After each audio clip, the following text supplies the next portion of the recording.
अस्सलामु अलैकुम वरहमतुल्लाहि वबरकातुहू। रब्बि इश्रह ली सदरी वयस्सिर ली अमरी वहलुल उक़दतम मिन लिसानी यफ़क़हू क़ौली। डॉक्टर इमरान शहजाद आपसे बात कर रहा हूँ।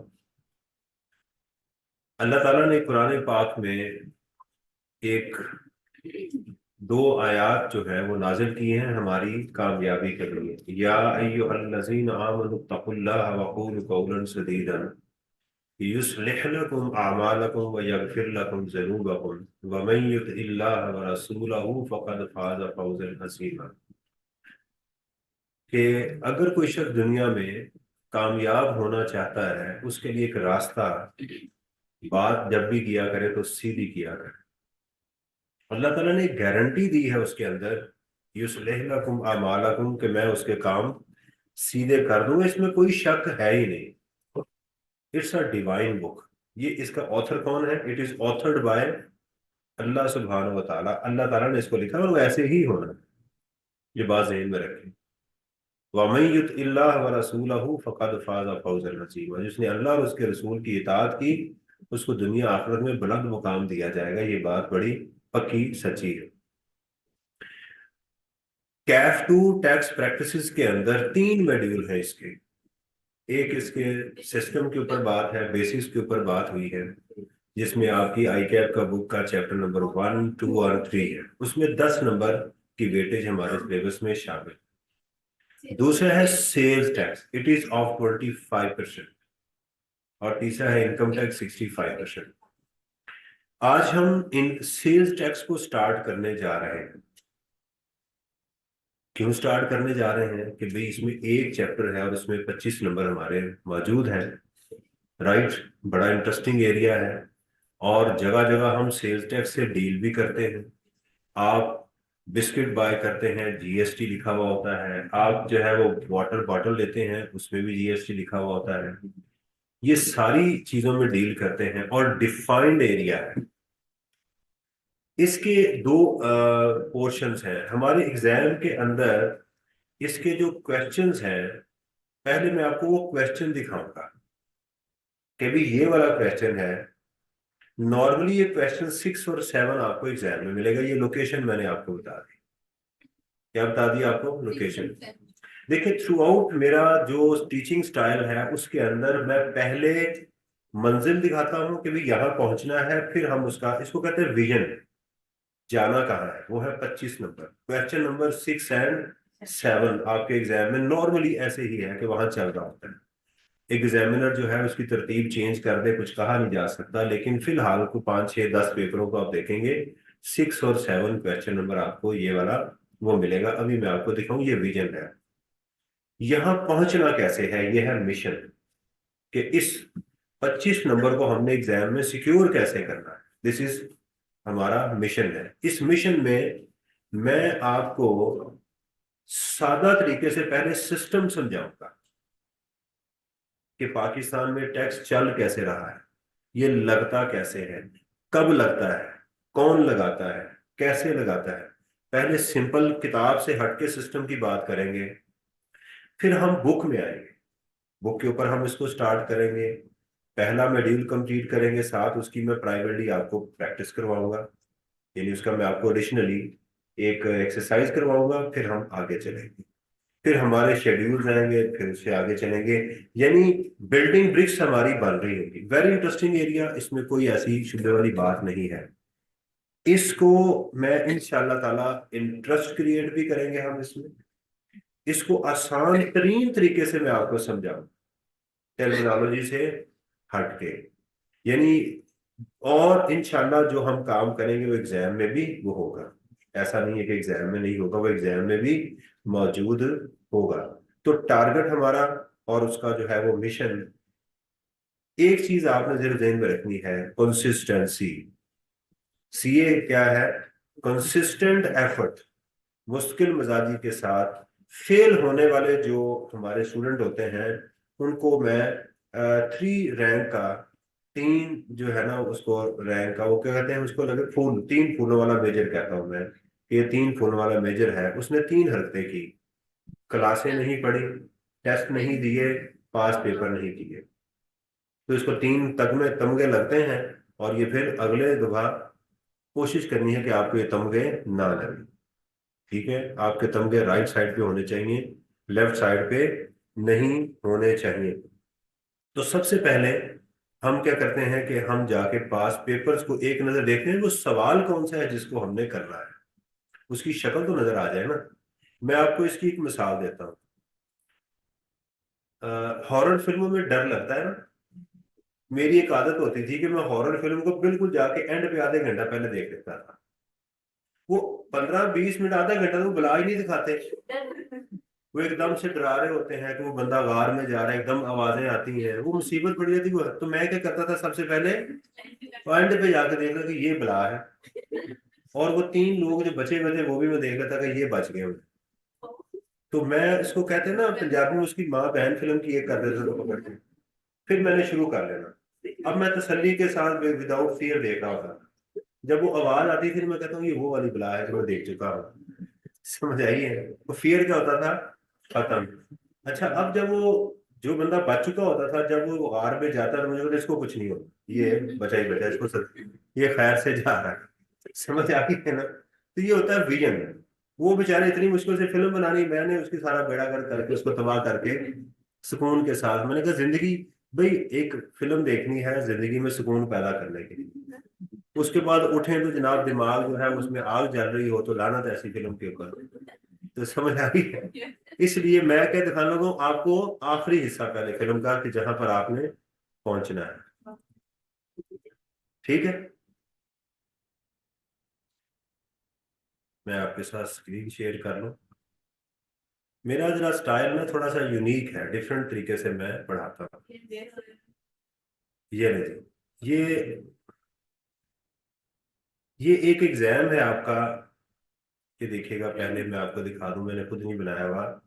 Certificate in accounting and finance stage examination, ये देखिए आई कैप की मोहर लगी हुई है इस पे। 9 सितंबर 2023 का है ये।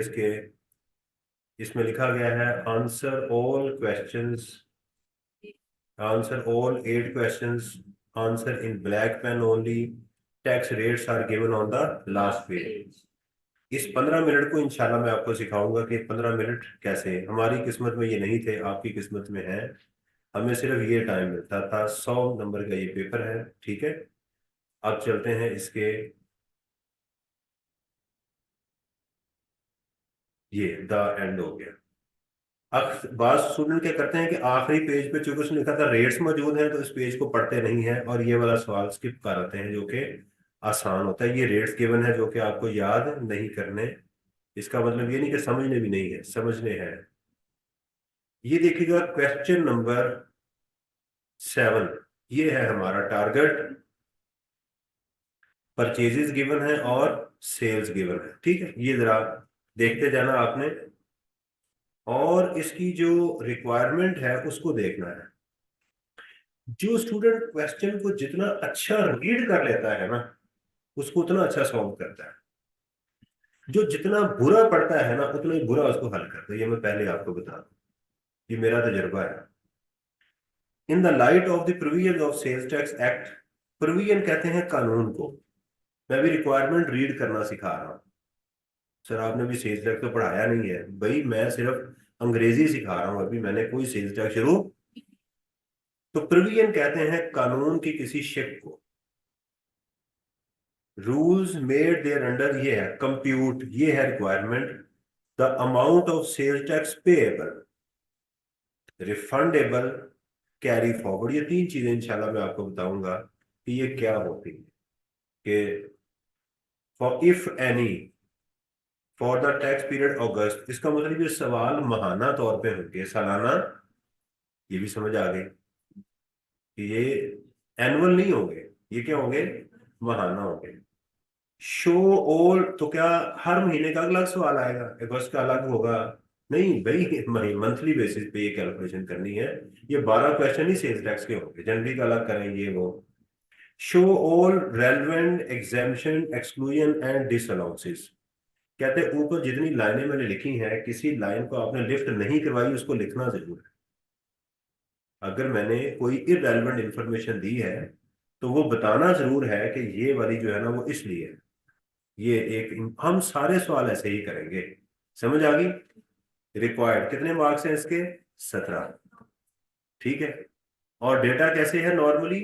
हमें चीजों की खरीद मिलेगी और सेल मिलेगी, खरीद मिलेगी और सेल मिलेगी। समझ आ गई? चलिए और क्वेश्चन देखते हैं इसमें।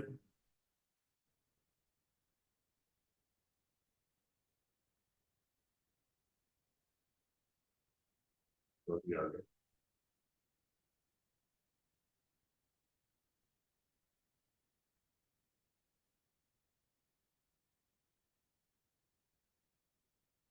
ये देखिएगा, ये क्वेश्चन है हमारे पास मार्च 2023 का। और चलते हैं क्वेश्चन 6 7 देखते हैं कि हमारे पास क्या ऐसे ही मिलता जुलता है। To just boost your confidence, to just boost your. एक स्टूडेंट कहता sir I am already boosted, please आप लेक्चर स्टार्ट करें। नहीं, मैंने ये करके छोड़ना है भाई, मैं ऐसा नहीं हो सकता।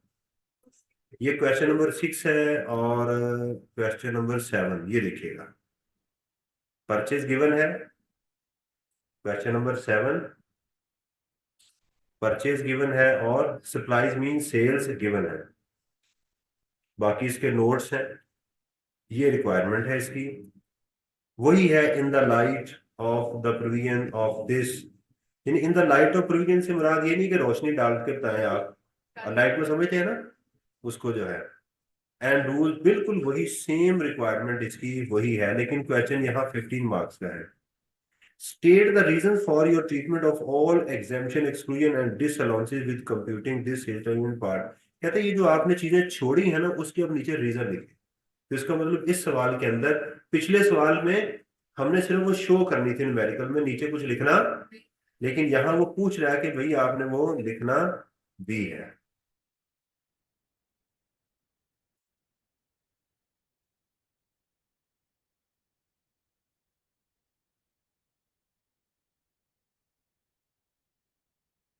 ये मैं विजन सेट कर रहा हूँ या मिशन? विजन सेट कर रहे हैं, ठीक है।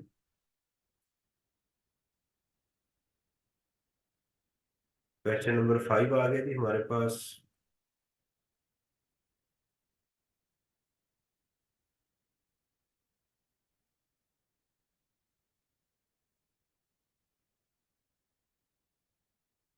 अच्छा जी, यहाँ पर इसने क्या किया है, 6 कुछ और तरह का है इसने। जो क्वेश्चन दिया ना, ये यहाँ इसने क्वेश्चन का नंबर चेंज कर दिया है। 5 कर दिया है, ठीक है। 5 कर दिया और उसके दो पार्ट्स बना दिए हैं। ये देखिएगा, डेटा वैसे ही है, परचेज गिवन है, परचेज गिवन है और सेल गिवन है, ठीक है जी। और रिक्वायरमेंट में रिक्वायरमेंट सेम है, मार्क्स इसके कम है। उसकी एक वजह ये हो सकती है कि इसमें एडिशनल इंफॉर्मेशन काफी कम है, ठीक है।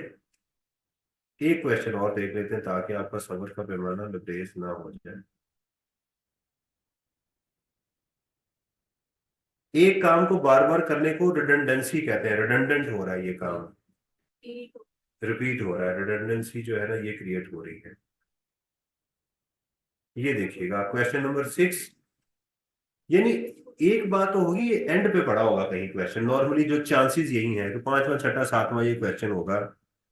अब देखें इसमें एक उसने काम हरकत क्या की, सप्लाईज ऊपर लिख दी और परचेज नीचे लिख दी। जल्दबाजी, ठीक है।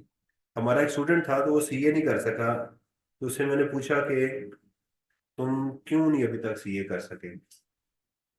उसने कहा सबसे पहले मैं पेपर में से गलतियां निकालता हूँ, जिसने गलत लिखा होता है मैं कहता हूँ पहले उसको मैं एनालिसिस करता हूँ, ये भी गलत है ये भी गलत है, उसमें से जो सवाल ठीक होता है फिर मैं वो करता हूँ। तो मसलन आप इस क्वेश्चन में देखें कि सबसे पहले उसके ऊपर लिखें कि जनाब in all previous questions always purchases were given first and supplies were given after that purchases. What is the reason, what खारिश you have, why you have given the purchase first and sales. तो वो वाली, ये please ऐसी हरकत नहीं करनी, ये फतूर है, पुट्ठा दिमाग है, ये नहीं करना। देखें वही है इसमें, इन the light of the provision of this, 16 marks का है।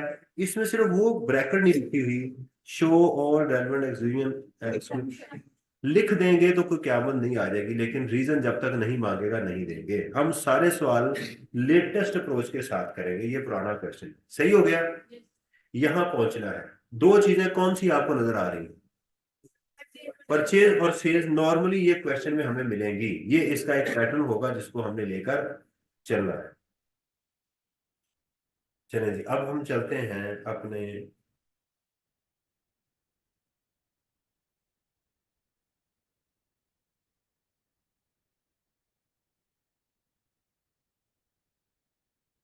नहीं जी, आज मैं व्हाइट बोर्ड इस्तेमाल करने लगा हूँ। अल्लाह खैर ही करे।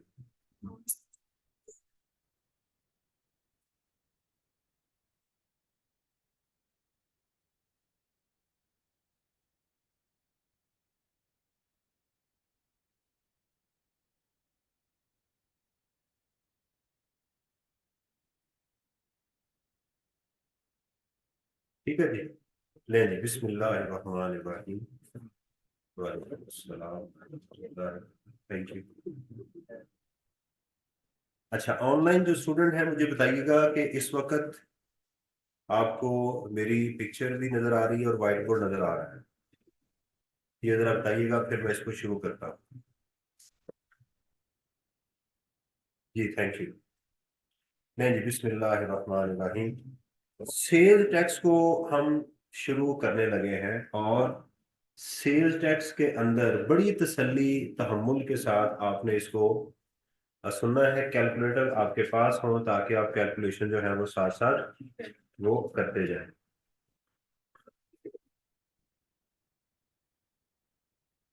देखिए, पाकिस्तान के अंदर लोग चीजें खरीदते भी हैं और बेचते भी हैं। एक लफ्ज होता है सप्लाई चेन, मैं पहले उसको एक्सप्लेन करूंगा। सप्लाई चेन किसको कहते हैं?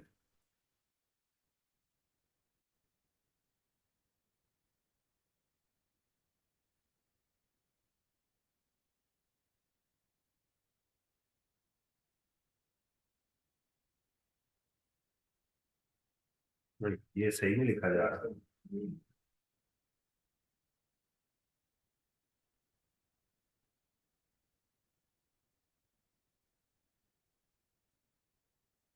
उस पे मेरे मेरे से व्हाइट बोर्ड पे सही नहीं लिखा जा रहा, ये मैं एक्सेल को यूज कर रहा।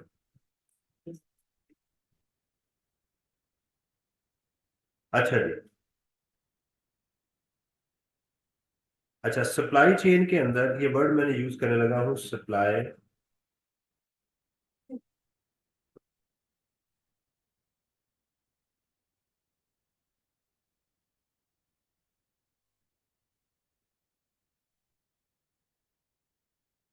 हम कर रहे हैं सेल्स टैक्स। सप्लाई चेन में एक होता है इंपोर्टर।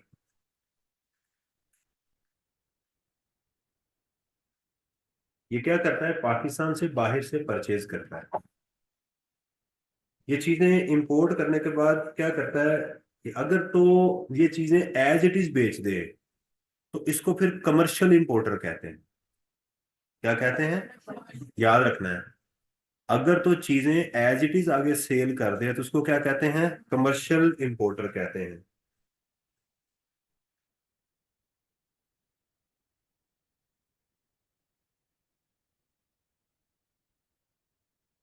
इंपोर्टर अपनी चीजें किसको बेचता है? मैन्युफैक्चरर को।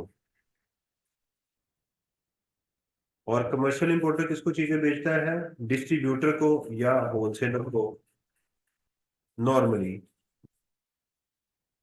किसी ने बाहर से इंपोर्टेड मोबाइल लिए, तो उसने वो मोबाइल अपने डिस्ट्रीब्यूटर को दे। डिस्ट्रीब्यूटर कहते हैं उस शख्स को जो किसी इलाके के लिए उसको अपॉइंट किया जाए कि इस इलाके में तुम्हारे अलावा कोई और चीज नहीं बेचेगा, उसको डिस्ट्रीब्यूटर कहते हैं। ठीक है। वो कहता है मेरी डिस्ट्रीब्यूशन इस इलाके की मेरी डिस्ट्रीब्यूशन है। कोई शख्स भी मेरे अलावा इसमें कोई चीज, पेप्सी के डिस्ट्रीब्यूटर होते हैं। लाहौर को डिफरेंट सेगमेंट्स में डिवाइड किया गया है। ठीक है जी। मैन्युफैक्चरर क्या करता है कि ये डिस्ट्रीब्यूटर को आगे बेचता है। तो डिस्ट्रीब्यूटर किन के नॉर्मली होते हैं? या मैन्युफैक्चरर के या कमर्शियल इंपोर्टर के, इनके होते हैं। डिस्ट्रीब्यूटर आगे होलसेलर को चीजें बेचता है। ठीक है। और होलसेलर आगे रिटेलर्स को,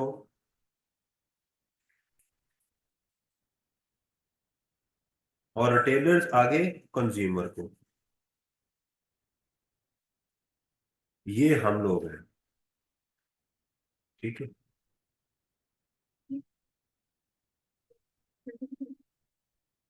ये रिटेलर है, happy. Wholesaler, happy. Distributor, happy. Manufacturer, ठीक है जी। ये एक सप्लाई चेन है। तो इसके आगे भी वही हो गया, होलसेलर से डिस्ट्रीब्यूटर से होलसेलर, होलसेलर से रिटेलर, रिटेलर से कंज्यूमर। एक बात तो आपको समझिए, चीजें ऐसे दिखती हैं।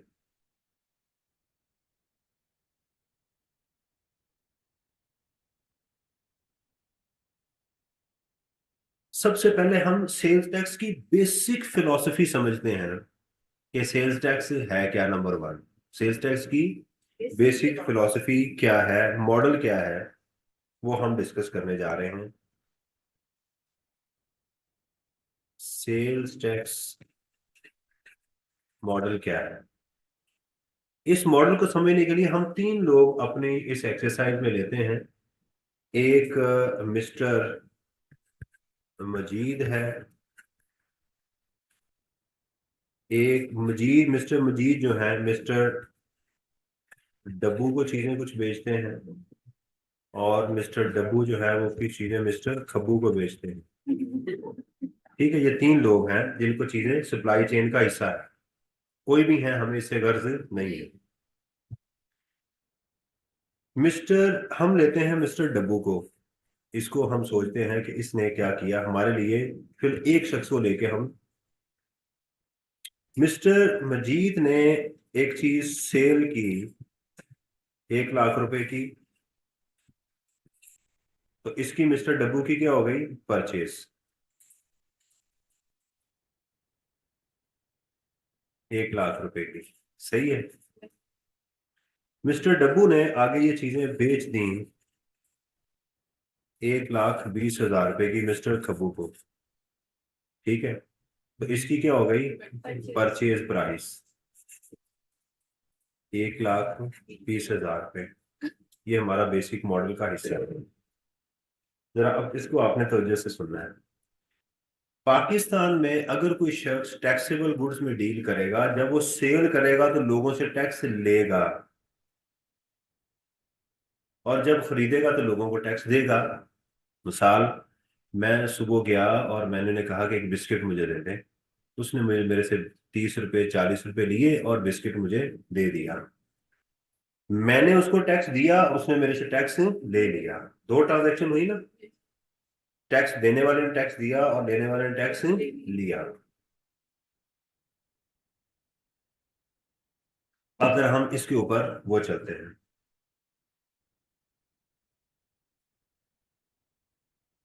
देखें, पाकिस्तान में जो इस वक्त सेल्स टैक्स रेट है ना, वो है 18%। कितना है, 18%। आप सोल प्रोप्राइटर हैं, आपका यही रेट है। आप पार्टनरशिप फर्म है आपकी, ठीक है, फिर भी 18%। आप कंपनी है तो फिर भी आपका 18% है। इसीलिए हम सेल्स टैक्स को जीएसटी भी कहते हैं, जनरल सेल्स टैक्स। क्या बोलते हैं, इनकम टैक्स के लिए जीआईटी का लफ्ज नहीं आप कभी सुनेंगे। सेल्स टैक्स और general sales tax, general mean general है, सबके ऊपर ये एक ब्लैंकेट रेट इन्होंने लगा दिया हुआ है। इसको हम सेल्स टैक्स वो कहते हैं। समझ आ गई।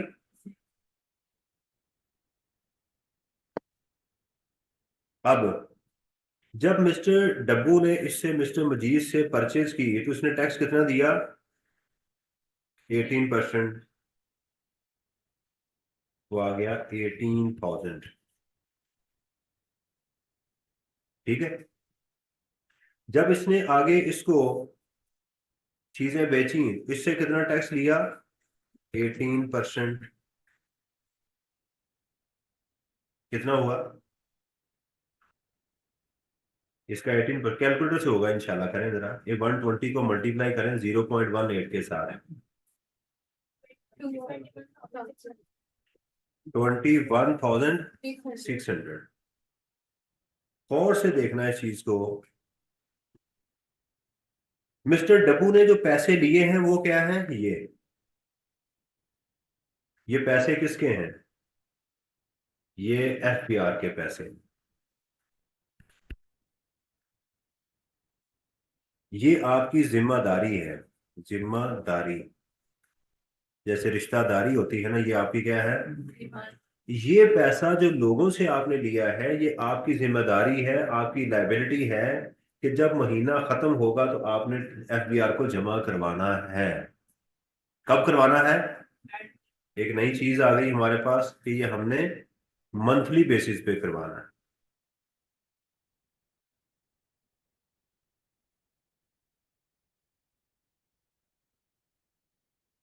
ठीक है। सेल्स टैक्स को जीएसटी कहते हैं, सेल्स टैक्स का रेट 18% है।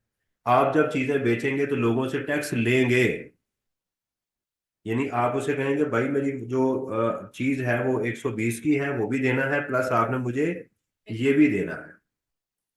ठीक है।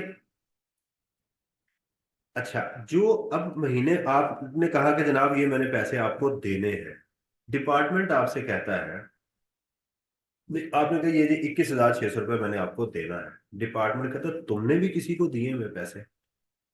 कहता हाँ साहब, जब मैंने ये चीजें खरीदी थी तो मिस्टर मजीद को मैंने 18,000 रुपया दिया था। कहता ठीक है, आप वो इसमें से क्या करो, माइनस कर लो। ये मेरा क्या है, हक। ये मेरा क्या है, मेरा राइट है कि ये मैं डिपार्टमेंट से जो मैंने दिए हैं मैं वापस ले लूं। ठीक है, समझ आई। अब डिपार्टमेंट को कितने में पे करूंगा, 3,600। इसको कहते हैं सेल्स टैक्स लाइबिलिटी। क्या बोलते हैं, सेल्स टैक्स।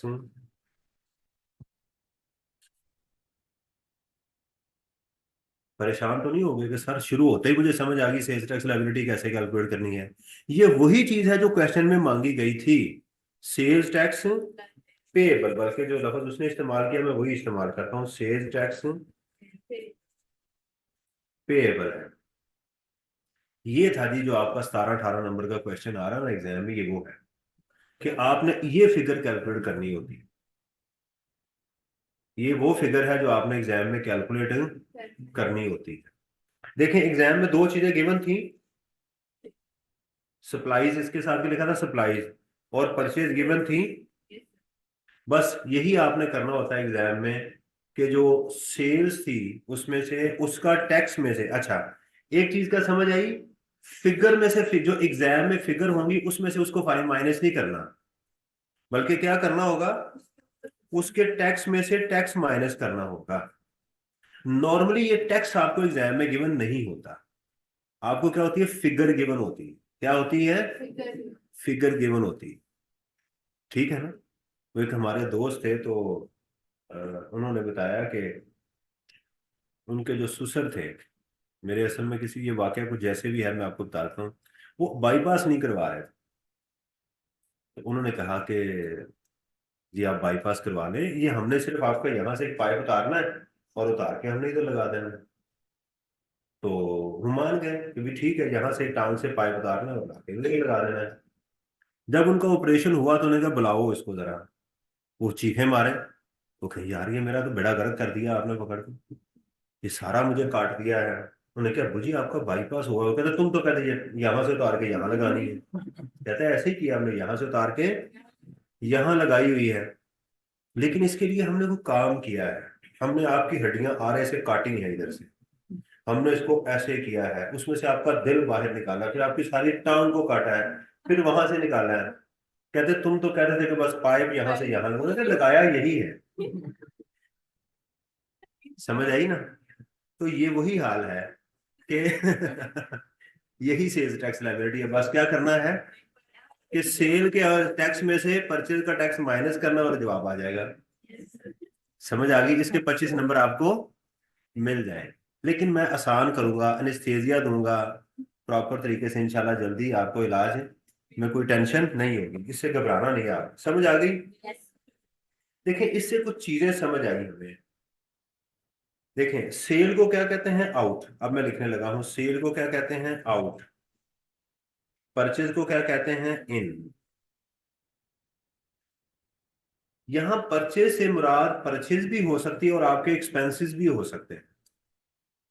वो तमाम एक्सपेंसेस जिससे आपने वो चीज बनाई है, ये बात आप जहन में रखनी। परचेज से मुराद परचेज भी हो सकती है और बाकी एक्सपेंसेस, बिजली का बिल आया आपको, राइट, ये भी उसमें यूज हुआ है ना आपका। आपने पेपर परचेज किया, आपने गुड्स परचेज की, बहुत सारी चीजें, एलिमेंट्स हैं, मशीन आपने बाय की जिसपे वो चीजें बनानी थी। इसको इन, वो हर वो चीज जो चीज बनाने के लिए आप इस्तेमाल करते हैं उसको इन कहते हैं। और जो चीज आपने बना के बेची वो क्या है? आउट। इसको हम आउटपुट भी कह सकते हैं और इसको हम इनपुट भी कह सकते हैं। इनपुट, आउटपुट, ये अंग्रेजी का लफ्ज है। और लेकिन हमें एग्जाम में क्या चाहिए? टैक्स। जो टैक्स आपने लोगों से लिया आउटपुट के ऊपर, उसको क्या नाम होगा? Output tax. और जो लोगों को आपने दिया वो क्या है? Input tax. याद रहेगा? तो सेल्स टैक्स लायबिलिटी क्या हुई? Sales tax payable is equal to output tax minus. अब इसको जरा, ये सारा पूरी आपका सेल्स टैक्स इसी मॉडल के इर्द गिर्द घूमता है। दोबारा खेलते हैं। आउटपुट टैक्स आपने लिया या दिया? लिया। जेन में बिठाना, आउटपुट टैक्स भाई बोले ना। लिया है। आउटपुट टैक्स जिम्मेदारी है या हक है? जिम्मेदारी है। यानी जब भी आपके जहन में आ जाए आउटपुट टैक्स का, तो आपने क्या समझना है कि ये मेरी लाइबिलिटी है, जिम्मेदारी है। लाइबिलिटी टू पे टैक्स। कब पे करना है आपने? मंथ के खत्म होने के बाद। और इनपुट टैक्स क्या है आपका? ये आपका राइट है। राइट, ये राइट है। क्या है? ये आपका हक है। समझ आ गई है? ये आप क्लेम कर सकते हैं। ये क्लेमेबल राइट है। आपका हक है कि आप इसको क्लेम करें डिपार्टमेंट से कि साहब जो मैंने पैसे आपको देने हैं उसमें से जो मैंने दिए हैं वो माइनस करो, बाकी मेरे से ले लो। यहां से सवाल जो है ना, एक अकलमंद इंसान के जहन में आने शुरू हो जाते हैं। सर अगर मेरी जिम्मेदारी हो ही ना, फिर क्या होगा? ऐसा भी हो सकता है, बिल्कुल हो सकता है। सर अगर मेरी सिर्फ जिम्मेदारी हो और मेरा हक ना हो, फिर क्या होगा? सर अगर डिपार्टमेंट जो है मेरी जिम्मेदारी कम हो और हक मेरा ज्यादा हो, तो नेगेटिव में आ गई, फिर क्या होगा? राइट, ये क्या होगा? ये सारे सवालात जो है उन्हीं का जवाब है। इसी को हमने स्टेब्लिश करना है, जो हमें चीजों को मिलना है। समझ आ गई? सेल्स टैक्स रेट कितना है? 8। किसी एक पेज के ऊपर आपने तवीज बनाते जाना है। एक तवीज मैं दूंगा आपको। तवीज क्या होता है? छोटी चीज से ज्यादा फायदा, महबूब आपके कदमों में, आता है ना, वो दीवारों पे लिखा होता है जनाब। तो वो तवीज क्या, छोटी सी चीज जो है बस वो डालने, तो इंशाल्लाह ताला। मुझे अभी तक उसकी ये नहीं समझ आई कि ये पॉलिटिशियन जो है ये क्यों नहीं यूज करते, ये क्यों नहीं तावीज बना के लोगों में बांट दें ताकि वो इस्तेमाल हो जाए। Is it clear? ये बात आपको समझ आ गई? अब सवाल ये है कि साहब ये जो फिगर्स हमें मिलेंगी, ये एग्जाम में ऐसे ही मिलेंगी या कैसे मिलेंगी? जी, आउटपुट टैक्स। आउटपुट टैक्स और इनपुट टैक्स क्या होता है मैं आपको बताता हूँ। जब आप सेल करते हैं, उस पे जो लोगों से आप टैक्स लेते हैं वो कितना है? 18%। इसको हम आउटपुट टैक्स करते हैं, जो आप लोगों से लेते हैं। ठीक है। और ये आपने बाद में देना होता है किसको? एफबीआर। जब आप वो चीजें खरीदते हैं तो आप लोगों को टैक्स देते हैं, राइट। ये आपका हक होता है कि आपने जो टैक्स देना है उसमें से माइनस करना। ये काम कब करना होता है? हर मंथ एंड के ऊपर, मंथली बेसिस पे ये काम करना। सही हो गया ना, ये चीज है। अब ये सवाल है कि ये फिगर एग्जाम में से कहां से निकलेंगी। ये डेटा आपको गिवन होगा, अभी मैंने दिखाया आपको, सेल गिवन है और परचेज भी गिवन होगी। सेल का नाम उसने सप्लाईज रखा हुआ है, परचेज का नाम परचेज रखा हुआ है। अगर यहां से खरीदेंगे तो उसका नाम परचेज होगा, और अगर पाकिस्तान से बाहर से परचेज करेंगे तो उसका नाम इंपोर्ट होगा, होगी purchase he, cross across the border. अगर यहां सेल करेंगे तो उसका नाम सप्लाईज होगा, और अगर पाकिस्तान से बाहर बेचेंगे तो उसका नाम एक्सपोर्ट होगा। इससे सस्ती सिर्फ खामोशी। इतने छोटे अल्फाज में आपको बता रहा हूं तो इसका मतलब ये है कि मुझे इसकी कोई इंपॉर्टेंस है। समझ आ गई। अब सवाल ये है कि ये फिगर मुझे कैसे गिवन होंगी एग्जाम के अंदर। चलें, उसके लिए हम सवाल को देखते हैं। बच्चे ने कुछ पूछा है जी। जी, अब आवाज ठीक है। ये कह रहे हैं कि मेरी आवाज में,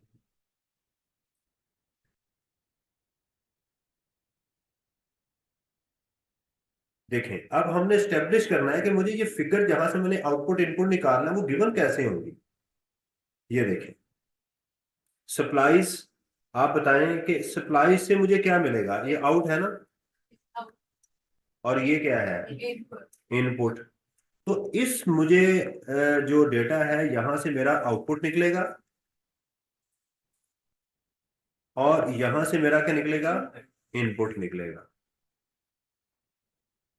क्वेश्चन देके परेशान तो नहीं है सर, पहला ही दिन है और आपने मुझे क्वेश्चन दिखा दिया है। अल्हम्दुलिल्लाह, इसमें आउटपुट और इसमें से इनपुट आपको मिलेगा। सही हो गया ये चीज। अब सवाल ये है कि ये क्या है, क्या ये सेल्स टैक्स है, क्या इसमें सेल्स टैक्स शामिल है या नहीं है। ये बहुत बड़ा सवाल है। ठीक है, अब सुनिएगा। अगर एग्जाम में एग्जामिनर खामोश हो तो हम कहेंगे कि इसमें सेल्स टैक्स ना तो ये सेल्स टैक्स है ना इसमें सेल्स टैक्स शामिल है। क्या ज्यूम करेंगे, ना इसमें शामिल है। यानी हम इन दोनों फिगर्स को 18% से जरब देंगे। इससे ये मुराद है। देखिए, तीन ऑप्शन हो सकती थी कि मुझे एग्जाम में टैक्स चाहिए हर सूरत में। मुझे एग्जाम में क्या चाहिए हर सूरत में, टैक्स। ये बात आपने दिमाग में बिठा के रखनी।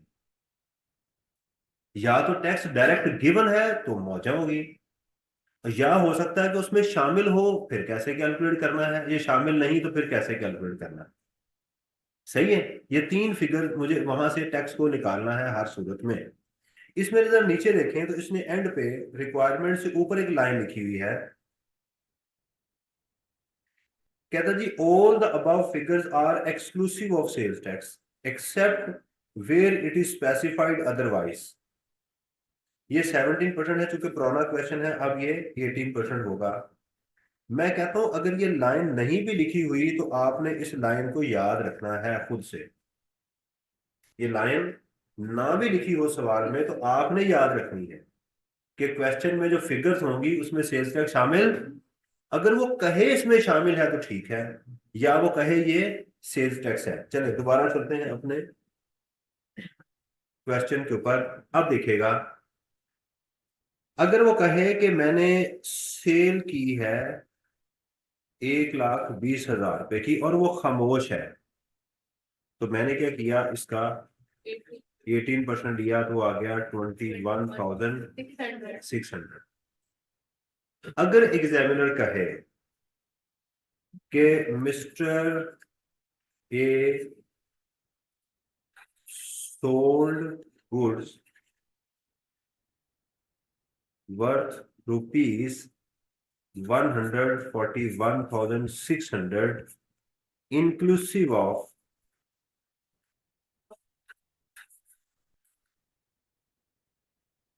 Sales tax. अब उसने बता दिया कि इसमें सेल्स टैक्स शामिल है, तो मैं फिर क्या करूंगा, मैं लिखूंगा सेल 141,600 इंटू 0.18, यानी 18% डिवाइडेड बाई 1.18। ये मैथ में आपको करवाया गया था, इफ यू डू रिमेम्बर, ऐसे ही है। तो आपका आंसर फिर भी कितना आ जाएगा, 21,000। यानी हर सूरत में मुझे कहां तक पहुंचना है? टैक्स के ऊपर। मुझे सेल्स टैक्स चाहिए एग्जाम में, हर लाइन में से, हर जगह से मुझे सेल्स टैक्स की फिगर तक पहुंचना है। ठीक है। एक एक ऑप्शन हो गई, दूसरी ऑप्शन हो गई, और तीसरी ऑप्शन वो ये कह दे, अक्सर जो देता है वो कहता है जी सेल्स टैक्स ऑन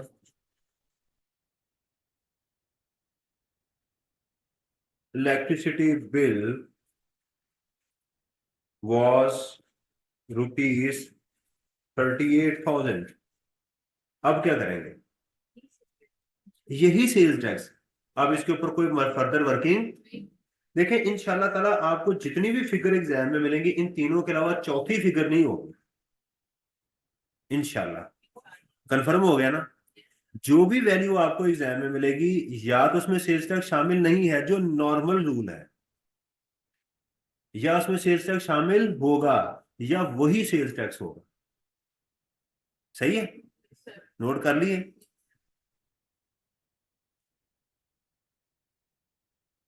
चले, अपना तवीज बनाते हैं। तभी ये किसी पेज के ऊपर लिखना है। सबसे पहले G sales tax rate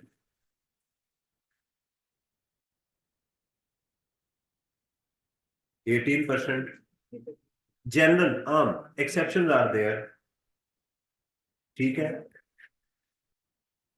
sales tax liability is equal to output tax minus input tax. Then ये आउटपुट टैक्स क्या होता है? ठीक है। टैक्स ऑन सप्लाईज, बल्कि यही लफ्ज इस्तेमाल करें ताकि समझ टेक्निकल थोड़ा सा हो जाए। टैक्स ऑन सप्लाईज, और ये क्या है हमारी? Liability, liability to pay. और input tax is equal to tax on expenses, bracket में लिख लें परचेजेस, क्योंकि ज्यादातर एग्जामिनर आपको परचेजेस देता है। ठीक है। दिस इज योर राइट, ये आपका हक है। ठीक है। टाइम क्या है? कब? टाइम मीन व्हेन, वो है मंथली बेसिस के ऊपर। ठीक है। वैल्यूज जो आपको एग्जाम में मिलेंगी वो कैसे मिलेंगी? Normally exclusive of sale tax, right, या इंक्लूसिव अगर एग्जामिनर कहेगा तो, या डायरेक्ट आपको जी इसको कुछ नहीं करना। अभी तक मैंने ये पढ़ाया।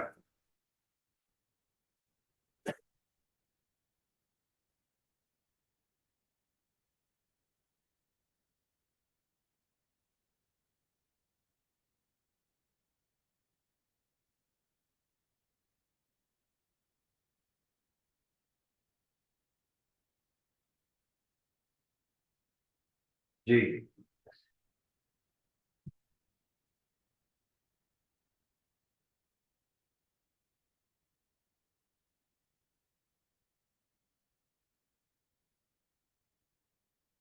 फाइन, समझ आ गई। एक सवाल और है ये कि sales tax is called indirect taxes. Indirect tax, जबकि इनकम टैक्स जो है वो डायरेक्ट टैक्स होता है। वो कैसे होता है? इसमें हर शख्स, देखें, हर शख्स क्या करता है कि अपना बर्डन शिफ्ट करता है। सादा अल्फाज में मैं आपको ये बात समझाने की कोशिश करता हूं। जब इंपोर्टर इंपोर्ट करता है ना, चले वहां से शुरू होते हैं। जब इंपोर्टर इंपोर्ट करता है ना, उस वक्त कस्टम वाले उससे टैक्स लेते हैं कि साहब ये चीज तुमने खरीदी जी, बिल्कुल खरीदी, कितने की है? वो बताता है कि जी इतने की है। कस्टम वाला चाहे उस प्राइस को कम ज्यादा कम तो नहीं करते, ज्यादा बढ़ा सकता है। नॉर्मली लोग झूठ ही बोलते हैं, कम प्राइस बताते हैं ताकि सेल्स टैक्स से बचा जा सके। राइट। और अगर आप चाहते हैं कि आप सच बोलें, फिर उस बंदे की जो आपको पूछ रहा है उसके बच्चों का ख्याल करें, उसका घर का ख्याल करें, तो इंशाल्लाह फिर आपकी बात को वो सच्चे मान लेगा। जब तक आप उसका ख्याल नहीं करते वो उसको झूठ ही मानता है। वो कहेगा नहीं तुम गलत कह रहे हो, तुम झूठ बोल रहे हो, ये आपकी जो सोलर प्लेट है ये इतने की है, तुम झूठ बोल रहे हो।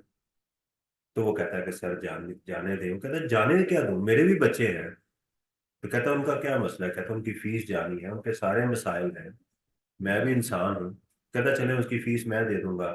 कहता मेरी बेटी की शादी है, कहता चले उसका खर्चा भी मैं उठा लूंगा। कहता यार तुम तो बड़े नेक आदमी हो, सच बोल रहे हो। अच्छा अब बताओ प्लेटें कितनी की है? कहता इतने। कहता हाँ ये बात ठीक है। समझ आ गई। उसको बोलते हैं अप्रेजल वैल्यू। इंग्लिश में वर्ड यूज करते हैं अप्रेजल वैल्यू। वो जो अप्रेजर है ना, वो उसको कहते हैं अप्रेजर, अप्रेज करने वाला। उसने जो वैल्यू डिटरमिन की उसके ऊपर आप 18% उसको जमा करवा देंगे। ये बात याद रहेगी, याद रहेगी। इंपोर्टर कितना टैक्स देता है? 18%। इंपोर्टर कौन होता है? जो रॉ खरीदता है और मैन्युफैक्चरर को सप्लाई करता है, उसको इंपोर्टर कहते हैं। लेकिन अगर उसने चीजें खुद बेचनी हो, कमर्शियल इंपोर्टर हो, मिसाल के तौर पे ये है ना, ये ग्लासेस है, वो कहता है ये मैंने ऐसे खरीदे ऐसे ही बेचने हैं, तो वो फिर जो है ना 21% टैक्स देता है। परेशान नहीं होना, टैक्स 18% ही है। लेकिन कमर्शियल इंपोर्टर से फिर क्या किया जाता है? 3% टैक्स ज्यादा लिया जाता है उससे। छोड़ दे बस। नहीं भी समझ आई तो परेशान नहीं होना। नॉर्मल रेट कितना है? 18%। कमर्शियल इंपोर्टर से 21% टैक्स लिया जाता है। वो नहीं आगे ले, वो आगे से जब बेचेगा तो वो 18% ही देगा। सही है। क्लियर होगी बात। 3% को नहीं याद रखना, नहीं समझ आई तो सोचे मैंने नहीं कहा। ठीक है आगे चले। उसने वो चीजें दे दी मैन्युफैक्चरर को। मैन्युफैक्चरर ने सारी चीजें इकट्ठी की, बनाई, बिजली का बिल आ गया, उसने मशीनरी खरीदी, उस पर कटिंग हुई, चीजें इस्तेमाल हुई। इसने चीजें आगे बेच दी, लोगों से टैक्स लिया। ठीक है। जो लोगों से इसने टैक्स लिया और जो दिया है ये माइनस करेगा, और चीजें आगे चलेगी डिस्ट्रीब्यूटर के पास। इंपोर्टर ने क्या किया? इंपोर्टर ने जो कस्टमरों को टैक्स दिया था, जब उसने मैन्युफैक्चरर से लिया तो वो अपने पैसे अपने पास रखे, बाकी डिपार्टमेंट को जमा करवा दिए। यानी इंपोर्टर ने अपना सारा सेल्स टैक्स मैन्युफैक्चरर से रिकवर किया। मैन्युफैक्चरर ने जो सारा सेल्स टैक्स था वो डिस्ट्रीब्यूटर से रिकवर कर लिया। डिस्ट्रीब्यूटर ने जो चीजें होलसेलर को बेची उसने उससे रिकवर कर लिया। और उसने वो चीजें बेची रिटेलर को, उसने कंज्यूमर से रिकवर कर लिया। जो कंज्यूमर ने चीजें के ऊपर टैक्स दिया, उसने कहा जी अल्हम्दुलिल्लाह पाकिस्तान में कोई महंगाई नहीं है, मैं खुश हूँ। पंखा चलाता है, हवा लेता है और वो सो जाता है। कंज्यूमर जो होता है वो किसी और से सेल्स टैक्स रिकवर नहीं कर सकता। तो इसीलिए आपको अगर याद हो, मैंने वो जो पिक्चर बनाई थी, इसके अंदर मैंने एक हरकत की थी कि सबके चेहरे जो थे मैंने खुश बनाए थे। एक हम थे जो परेशान थे। ये सारा बर्डन जो है वो कंज्यूमर के ऊपर, सारा नजरा इसके ऊपर आके गिरता है। राइट। ये बर्दाश्त करता है। अब इसको आप कहेंगे सर इसको साबित करें, इसको साबित करें कि ये वाकई ऐसा होता है प्रैक्टिकली, तो वो कल करेंगे। वमा अलैना इल्लल बलागुल मुबीन। राइट। अब इंटरेस्ट क्रिएट हो रहा था ना, मैं चाहता हूँ कि कल आप आए। इंशाल्लाह कल मैं आपको ये प्रैक्टिकली साबित करूंगा कि ऐसा ही होता है। ठीक है जी, इंशाल्लाह।